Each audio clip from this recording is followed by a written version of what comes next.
बिस्मिल्लाहिर्रहमानिर्रहीम। अस्सलाम वालेकुम स्टूडेंट्स। आज की वीडियो हम चैप्टर नंबर 13 इलेक्ट्रोमैग्नेटिज्म की यूनिट नंबर 13.8 गैल्वानोमीटर को डिस्कस करेंगे।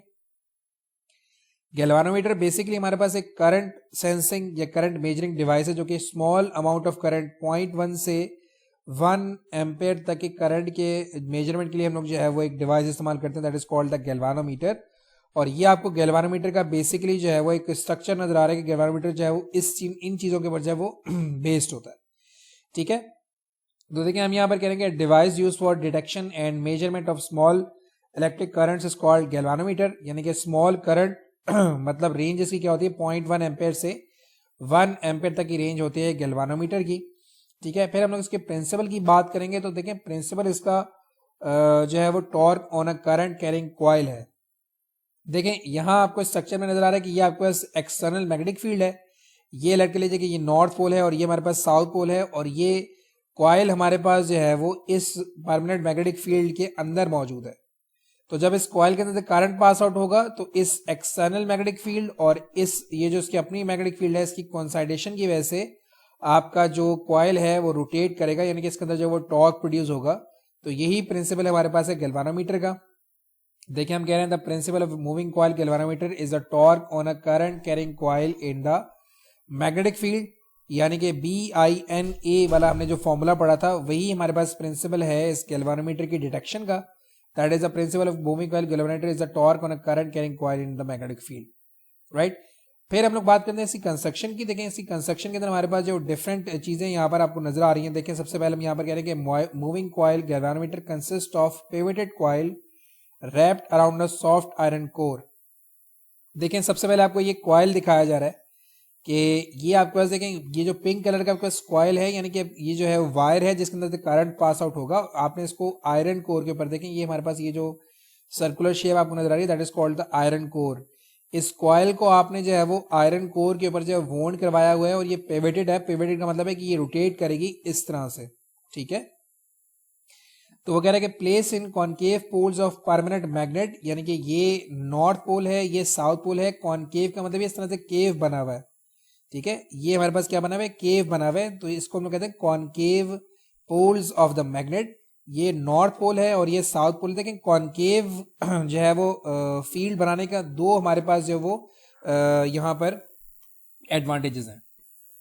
पहला एडवांटेज ये है कि हमारे पास कॉनकेव पोल से मैग्नेटिक फील्ड जो है वो रेडियल एंड स्ट्रांग होगी। रेडियल और स्ट्रांग होने का दूसरा फायदा ये है कि हमारे पास ये जो मैग्नेटिक फील्ड है it is always perpendicular to the coil.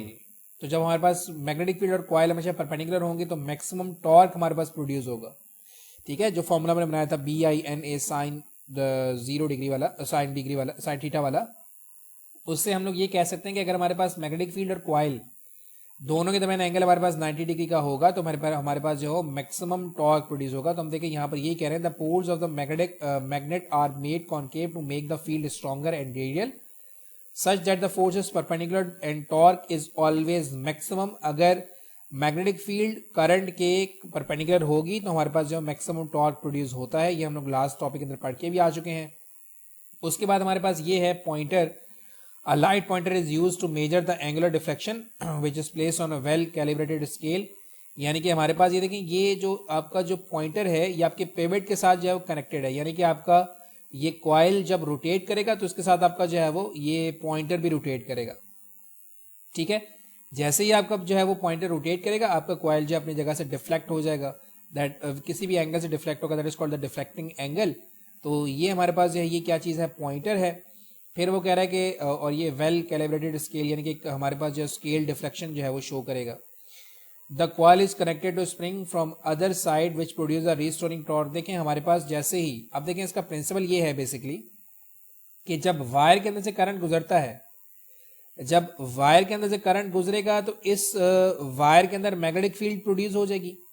एक आपके पास रेडियल मैग्नेटिक फील्ड है, एक आपकी वायर की मैग्नेटिक फील्ड है। दोनों मैग्नेटिक फील्ड कोइंसाइड करेंगे तो आपके पास इस कॉइल के अंदर टॉर्क प्रोड्यूस होगा, यानी कि ये अपनी इक्विलिब्रियम पोजीशन से इस तरह से रोटेट करेगा।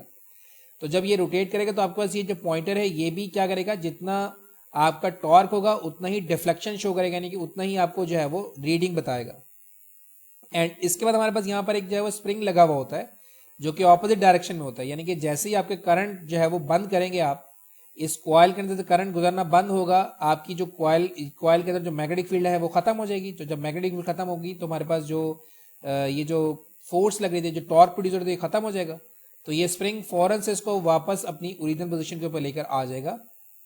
तो ये हमारे पास है construction of a moving coil galvanometer.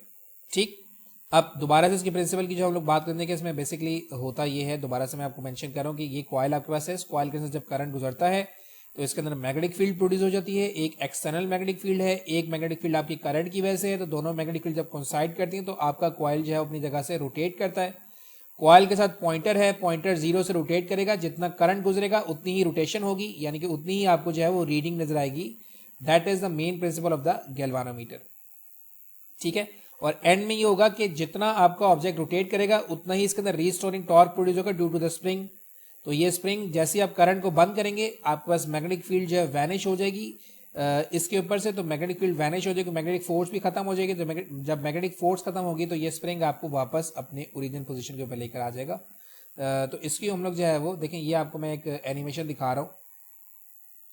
ये देखें, जब करंट गुजरा, ये करंट गुजरा है, आपको अभी जो है वो पॉइंटर्स शो किया था कि करंट गुजरा है, और ये हमारे पास जो रेडियल मैग्नेटिक फील्ड है। तो देखें हमारे पास रेडियल मैग्नेटिक फील्ड की वजह से होता क्या है कि ये देखें, ये हमारे पास कॉइल जो अपनी जगह से डिफ्लेक्ट हो जाएगा। देखें ये रीडिंग आपको नजर आई, दोबारा से देखिएगा पूरी। देखें ये करंट गुजरा, जब ये करंट आपका जो है वो कॉइल के अंदर से गुजरा है तो कॉइल अपनी जगह से डिफ्लेक्ट हो जाता है। That is called the torque on a current carrying coil, right.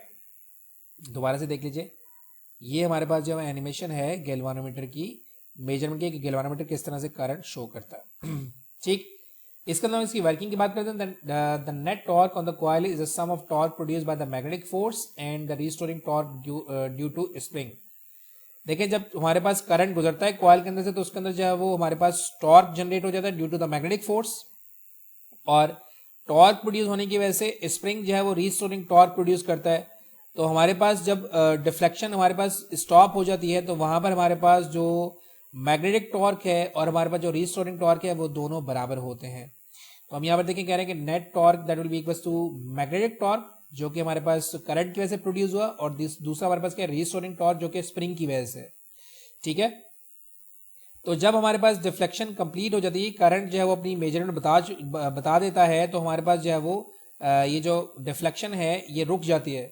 Deflection जहां रुकती है वहां पर हमारे पास मैग्नेटिक टॉर्क और रीस्टोरिंग टॉर्क हो जाता है इक्वल, यानी कि इक्विलिब्रियम पोजीशन पर आ जाता है। तो हम कह रहे हैं कि when the pointer comes to rest equilibrium is achieved, the net torque is zero. तो हमारे पास नेट टॉर्क क्या हो जाता है, जीरो हो जाता है। जब नेट टॉर्क हमारे पास जीरो हो जाएगा तो हमारे पास मैग्नेटिक टॉर्क जो है वो रीस्टोरिंग टॉर्क के बराबर हो जाएगा। ऐसा कब होगा, जब आपकी जो है वो पॉइंटर घूमेगा, पॉइंटर घूमकर किसी स्पेशल पॉइंट के ऊपर मतलब किसी भी रीडिंग के ऊपर जाकर रुक जाएगा, वहां पर हमारे पास रीस्टोरिंग टॉर्क और मैग्नेटिक टॉर्क दोनों क्या होंगे, बराबर होंगे।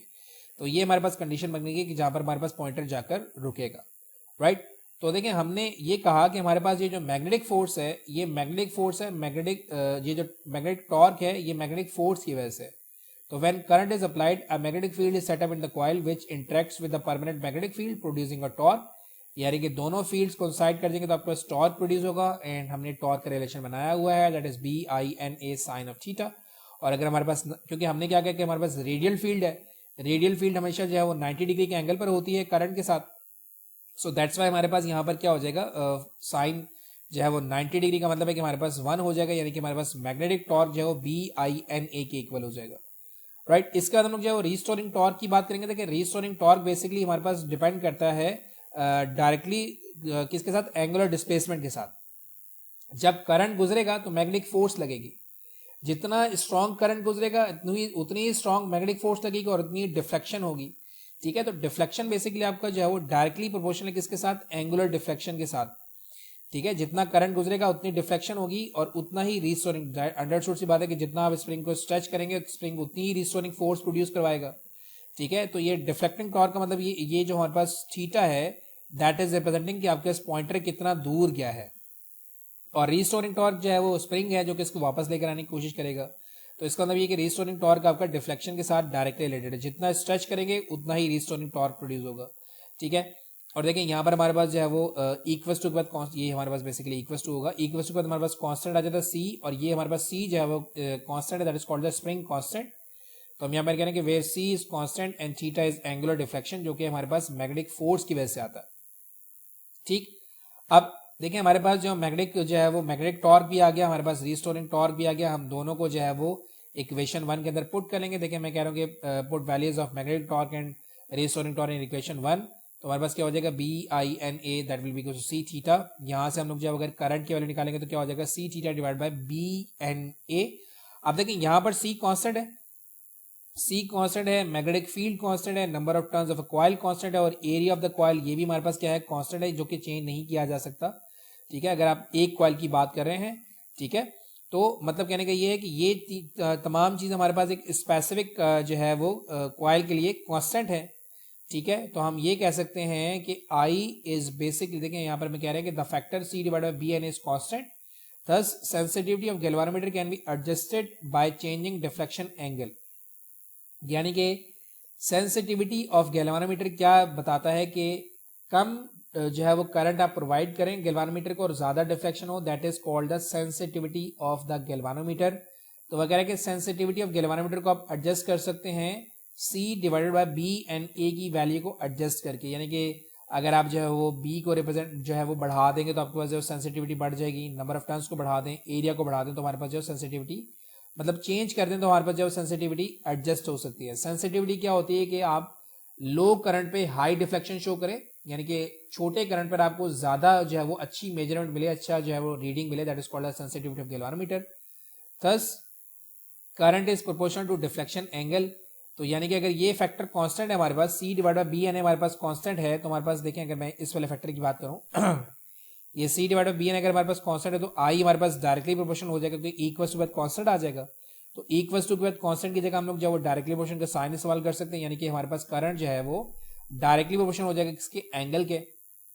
तो देखिए हम यहाँ पर कहने के above relation shows that angular deflection can be used to detect and measure small currents. यानी कि जब भी आप जो है वो कॉइल के अंदर करंट गुजरेगा आपके पास जो वो एंगुलर डिफ्लेक्शन होगी, यानी कि पॉइंटर अपनी जगह से जीरो से मूव करेगा। जितना करंट आप पास आउट करेंगे उतना ही जीरो से डिफ्लेक्शन होगी, यानी कि उतना ही आपको जो है वो रीडिंग देखने को मिलेगी। That is the principle of galvanometer. ठीक, तो ये हो गया हमारे पास कंप्लीट डिस्क्रिप्शन ऑफ गैल्वानोमीटर। अगर कोई क्वेश्चन है तो क्वेश्चन आप कर सकते हैं, चलो मैं उसका आंसर करने की कोशिश करूंगा। अपनी दुआ में याद रखिएगा। Thank you very much and Allah Hafiz.